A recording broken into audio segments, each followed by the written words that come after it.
ఆదివాసీ విలేకరుల పరిరక్షణ సంక్షేమ సేవా సంఘం ఆధ్వర్యంలో ఘనంగా అంతర్జాతీయ మహిళా దినోత్సవ వేడుకలు నిర్వహించారు.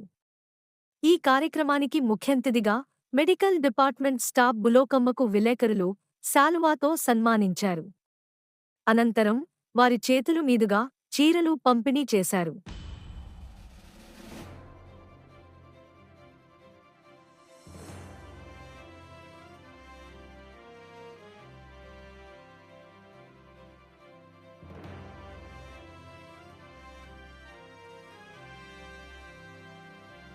మహిళా దినోత్సవ సందర్భంగా మనకి మీడియా మిత్రులు ఆదివాసీ విలేకరు సంఘానికి చాలా నా తరపున చాలా చాలా థ్యాంక్స్ చెప్పుకుంటున్నాను.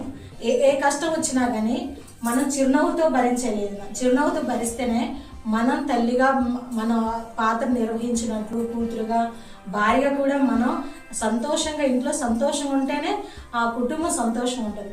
ఒక స్త్రీ ఆరోగ్యంగా సంతోషం ఉన్నప్పుడే ఆ కుటుంబం కూడా సంతోషంగా ఉంటుంది. కాబట్టి ఎలాంటి కష్టాలు వచ్చినా మీరందరూ ఎప్పుడు చిరునవ్వుతో ఇంట్లో సంతోషంగా ఉండాలి. అంత త్యాగమూర్తి ఆదిపరాశక్తి అయిన ఒక స్త్రీమూర్తికి ఒక దినం ఇవ్వడం అనేది చాలా చాలా మనం సంతోషించదగినది. అర్థమైందమ్మా?